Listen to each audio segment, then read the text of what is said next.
하쿠슈 증류소 다녀왔습니다. 최근에 다녀온 건 아니고요. 2017년에 이제 하쿠슈 증류소가 그렇게 인기가 없을 때예요. 그때는 뭐 예약도 되게 쉬웠고 하쿠슈 증류소 비수기가 있고 성수기가 있고 이렇게 나눠질 정도로 방문객이 많지 않던 때입니다. 지금은 뭐 예약하기도 되게 힘들다고 하더라고요.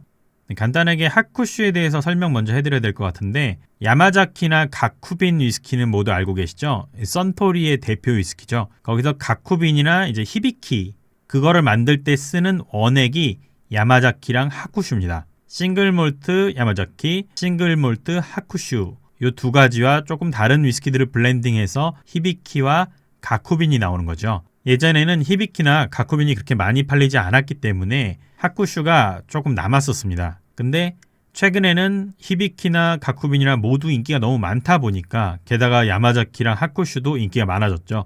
그렇기 때문에 예전보다는 원액을 구하기도 힘들고 방문객도 너무 많아서 이제는 좀 가기가 어려운 곳이 됐습니다. 여기 같은 경우에는 조금 다릅니다. 야마자키 증류소 같은 경우에는 오사카에서 되게 가까워요. 전철로도 갈 수 있고 관광객들이 맘만 먹으면 금방 갈 수 있는 위치에 있는데, 하쿠슈 증류소는 상당히 산골짜기 되게 시골 마을에 있습니다. 그래서 좀 큰 마음을 먹고 가야 됩니다. 저 갈 때만 해도 정말 비수기여서 셔틀버스도 운행을 안 하고 진짜 거기까지 버스 타고 걸어갔다가 택시 타고 이렇게 들어갔는데, 진짜 갔다 오고 제가 생각한 거는 너무 좋긴 한데 다시는 못 가겠다, 이런 생각을 했었습니다. 제가 버스를 탄 이유는 이제 버스가 신칸센, 이제 고속철도죠. KTX와 같은 신칸센이 조금 비싸요. 한국보다 일본이 가격이 좀 비쌉니다. 그래서 좀 더 저렴한 수단으로 버스를 이용했습니다. 저는 시부야의 버스터미널 이용했고요.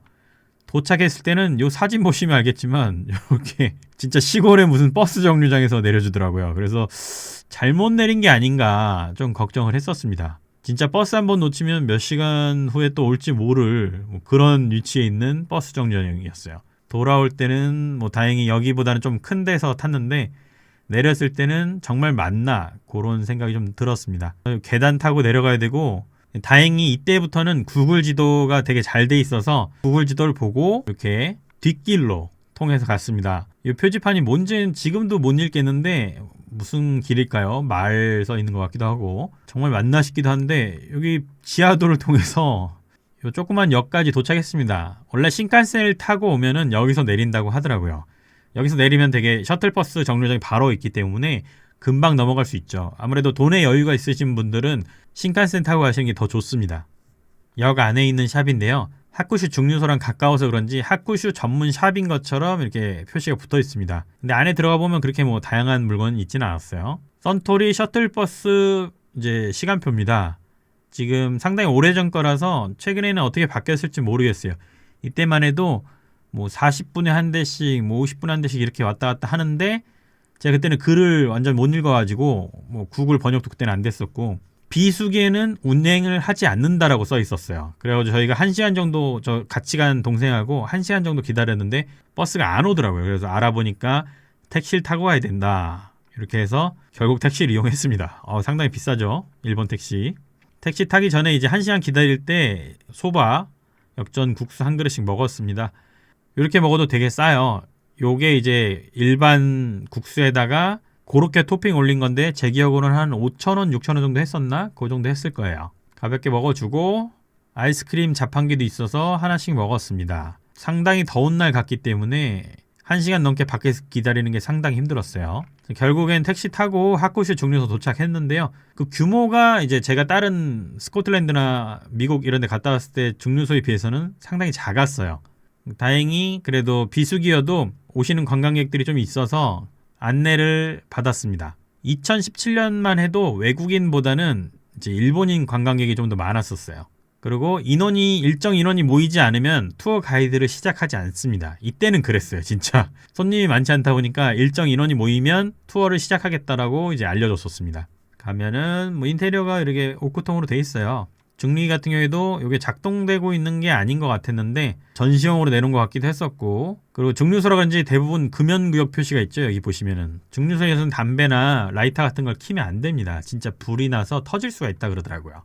이렇게 그림으로 돼 있죠. 이런 설명들 해줘서 제가 그때 이제 일본어를 완벽하게 이해하지 못하다 보니까 이런 걸 가르쳐 주면서 설명을 그림이 포함된 걸로 많이 해주셨는데 가이드 설명은 일본어로 해주셨고요. 이어폰 꽂는 번역기가 있었는데 당시에는 영어 번역기는 있었는데 한국어 번역기는 없었어요. 그렇기 때문에 저는 일본어로 들었는데 다 알아들을 수는 없고 저 그림 보면서 대충 어떤 느낌인지 설명을 들었습니다. 이 사진 보시면은 피트 아시죠? 저희 피트 위스키 할 때 2탄하고 이제 보리, 여기서 쓰는 보리 종자 뭐 그런 것 같아요. 제가 글자를 못 읽다 보니까 이런 거 간단하게 설명해주고 피트 직접 향 맡아볼 수 있게 이렇게 열어주고 보리 어떤 걸 쓴다 이렇게 설명을 듣고 그 다음에 이제 요거 이제 발효조죠. 먼저 보리를 이제 몰트를 싹을 틔워서 당화를 시킨 다음에 여기서 이제 맥주 같은 술을 먼저 만듭니다. 실제 공장에서 보여줬기 때문에 좀 좋았어요. 위스키 만들기 전에 이제 발효주를 만들 때 그 향이 되게 저는 좋거든요. 여기 가면은 진짜 약간 막걸리 같은 느낌이 좀 나면서 약간 취할 수도 있겠다 그런 생각도 들더라고요. 거기에는 이제 영어랑 일본어로 설명이 되어 있었습니다. 지금은 중국어나 한국어가 추가됐을 것 같네요. 그래도 하쿠슈는 조금 현대화된 설비가 있는 것 같았어요. 스코틀랜드 같은 데 가면은 이렇게 유리나 아크릴로 이제 막혀져 있는 게 아니라 정말 나무, 오래된 나무로 있는데 여기는 그래도 조금 더 깔끔한 느낌이 났었고요. 발효조 향도 직접 코를 대고 맡아볼 수가 있습니다. 뭐 2일차 이렇게 써있네요. 2일차가 되면 요 정도 거품이 나고 요런 색깔이 된다. 하쿠슈 증류소는 그래도 상당히 진짜 현대적인 느낌이 좀 났습니다. 일본인들 특징인 것 같아요. 요거는. 그리고 내부가 상당히 더운데요. 여름에는 방문하시는 게 좀 힘들 수도 있습니다. 왜냐면은 요게 이제 술을 만들 때도 그렇고 증류주를 만들 때는 불을 또 떼잖아요. 그러다 보니까 안에서 계속 보일러를 계속 가동한다고 하더라고요. 상당히 더워요. 자, 요 나무 이제 아마 미즈나라인 것 같아요. 아메리칸 오크도 쓰고 뭐 유러피안 오크도 쓰는데 일본은 미즈나라라고 해서 자기네 나라 오크통을 쓰기도 합니다. 상당히 비용이 많이 나온다고 들었어요. 여기는 숙성 창고인데요. 스코틀랜드 같은 경우에는 숙성 창고가 오래전에 지어진 게 많다 보니까 대부분 나무로 되어 있는 경우도 많고 최근에 지은 창고는 이렇게 쇠로 되어 있는 경우가 많은데 하쿠슈 증류소는 거의 현대적인 설비로 되어 있는 것 같더라고요. 다 쇠로 되어 있고 기계로 이제 옮기는 형태로 되어 있습니다. 미국하고 스코틀랜드, 일본 세 군데만 비교를 했을 때는 미국은 정말 공장 같은 느낌, 팩토리 뭐 그런 느낌이 들었고 스코틀랜드는 야 여기는 지금도 사람이 다 하네 이런 느낌이 들 정도로 좀 올드한 느낌이고 일본은 그거에 딱 중간 정도 그런 느낌이 좀 들었습니다. 이 사진은 이제 위스키 숙성해서 증발되는 양을 보여주는 거예요. 엔젤스 쉐어라고 하죠. 지금 4년 됐는데 줄어든 게 거의 한 5분의 1이 줄었어요. 요만큼이 이제 날아가는 겁니다. 생각보다 많이 날아가더라고요. 그리고 그 다음에 12년 숙성, 이제 하쿠슈 12년 원액이 들어있는 거죠. 캐스크 스트렝스. 근데 생각보다 많이 안 줄었더라고요. 12년. 뭐 동그랗게 돼가지고 제가 양을 정확히 알 수는 없는데 4년에 3배 정도 줄어야 되는데 좀 덜 준 느낌이 좀 나더라고요. 색은 엄청 진해졌어요. 투어는 간단하게 공장을 돌면서 설명해주고 뭐 특별한 건 없습니다. 사실 증류소를 한 번 이상 가봤으면은 뭐 저증류소, 이증류소 다 설명이 거의 비슷비슷하다 그런 느낌 들고요. 여기도 마찬가지로 투어가 끝나면 요 사진에 보이듯이 기념품 샵을 이제 마지막으로 들릅니다. 물론 여기는 강매 이런 건 없고 정말 물건 사고 싶으면 사세요 이런 식으로 해놨는데 살만한 거는 저한테는 솔직히 많이 없었고 여기에서 특별히 파는 술이 있나 제가 봤는데 하나 있더라고요. 하쿠슈 증류소에서만 판매하는 하쿠슈 이제 논에이징 나스 제품이죠. 가격도 별로 비싸지 않고 숙성도 얼마 안 된 것 같긴 한데 상당히 맛있습니다. 지금도 파는지는 좀 모르겠어요. 물론 라쿠텐이나 야후 옥션 가면 웃돈을 받아서 판매를 하고 있긴 합니다. 기념품 보시면은 뭐 가쿠빈잔 9,000원 정도 하더라고요. 그래서 이거 상당히 제가 초반에 예전에 많이 갖고 있었다가 손님들 많이 나눠드렸는데 그냥 갖고 있을 걸 했나 그런 생각도 좀 들었네요. 하쿠슈 기념품 이제 하쿠슈를 만들었던 오크통으로 만든 이제 젓가락입니다. 대단한 것 같아요. 역시 일본이에요. 그 통을 버리지 않고 정말 활용을 잘합니다. 오크통 미니어처도 있고 오크통으로 만든 코스터나 이제 다양한 제품들을 판매를 하고 있습니다. 선물하기 좋을 것 같은데 저는 그렇게까지 뭐 살 필요는 없었던 것 같아요. 증류소 투어를 마치고 나면은 마지막에 이제 돈을 추가로 내면 하쿠슈 시음을 할 수가 있습니다. 하쿠슈 숙성 안 한 제품, 뭐 어떤 통에 다른 제품, 12년 제품, 나스 제품 이렇게 했던 것 같아요. 추가 요금을 내지 않으면 요 시음은 할 수는 없습니다. 그래서 저는 돈을 냈는데 가격은 비싸지 않았고 되게 저렴했던 걸로 기억해요. 가볍게 이런 안주 조금 있고 민트를 같이 줬었는데 요거를 이제 설명을 제가 완전히 이해를 못했는데 민트를 한번 손바닥으로 빡 치면 민트 향이 좀 많이 나거든요.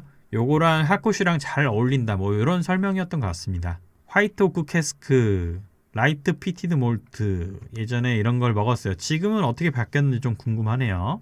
그리고 핫쿠슈 하이볼도 이제 한 잔 줍니다. 뭐 그렇게까지 마시진 않았어요.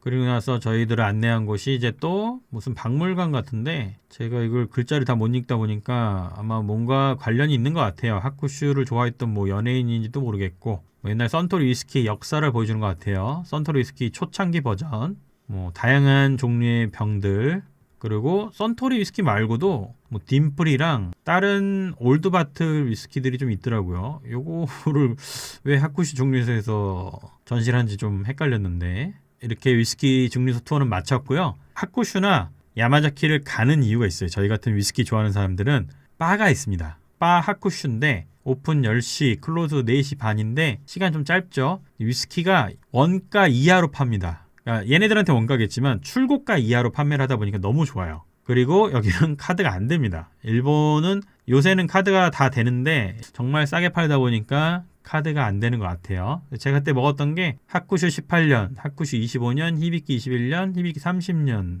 지금 먹었네요. 가격이 엄청 오래전이긴 해도 그때도 말도 안 되는 느낌이었고 지금은 아예 먹을 수 없는 가격이겠죠. 야마자키도 같이 판매를 합니다. 핫쿠슈 증류소라고 해서 핫쿠슈만 판매를 하는 게 아니라 야마자키, 히비키 다 있는데 야마자키 12년 뭐 피티드, 야마자키 뭐 화이트 오크, 야마자키 스페니쉬 오크 이제 지금이야 제품으로 나왔지만 옛날에는 아직 제품 안 나왔을 때거든요. 프로토타입인 것 같아요. 그거를 자기들이 테스트하고 남은 걸 판매하는 건지 모르겠는데 그래서 상당히 저렴한 가격에 이 제품들을 테이스팅했던 기억이 납니다. 핫쿠슈 영년 숙성 보이시죠? 요거는 위스키라기보단 거의 그 청주에 가까워요 느낌이. 물론 도수는 되게 높습니다. 근데 이날 제가 대단히 비싼 술들 많이 마시긴 했는데 제가 느낀 건 또 그거였어요. 위스키는 바에서 마셔야 된다라고 이때 더 크게 느꼈어요. 환경 문제인지 아니면 정말 여기서 팔던 술들이 하자가 있는 건지 제가 예전에 히비키 30년을 먹었을 때랑 여기서 먹었을 때 맛이 되게 다르더라고요. 맛이 좀 없다는 느낌이 강했어요. 내가 그래가지고 거기에서 일하는 바텐더분한테 물어봤어요. 혹시 이 위스키가 오픈한 지 좀 오래됐냐 아니면은 다른 데 출고하는 거에 비해서 조금 상태가 안 좋은 걸 내놓는 것이냐라고 물어봤더니 전혀 그렇지 않고 출고되는 제품들하고 똑같은 것이고 지금 오픈한 지 한 달이 안 됐다 그러더라고요. 30년 양이 거의 없길래 오픈한 지 1년 넘었나라는 생각이 들어서 물어봤는데 이거 오픈한 지 한 달도 안 됐다라고 얘기를 하는 거예요. 한 달이 안 됐는데 이렇게 맛이 같다고? 제가 이런 생각이 좀 들었습니다. 보관을 잘못했을까 싶기도 한데 여기서 그럴 리는 없을 것 같고 좀 신기했습니다. 제 입장에서도 저도 뭐 엄청 제가 맛을 잘 보는 건 아니지만 술을 되게 오랜 기간 저 때도 10년 넘게 위스키를 먹던 사람이었는데 예전에 바에서 먹었던 핫쿠슈 뭐 히비키 이런 고연수에 비해서 상당히 맛이 없었어요. 그래가지고 손님들 같은 경우도 여기 가셨을 때 먹는 게 핫쿠슈 25년, 히비키 30년의 100% 퍼포먼스로 생각하지 마시고 다른 데 가셔서도 한번 드셔보세요. 요거는 핫쿠슈 증류소 바로 앞에 있는 레스토랑인데요. 일반 패밀리 레스토랑 같은 메뉴를 판매하고 있고 핫쿠슈 하이볼도 판매를 하고 있습니다.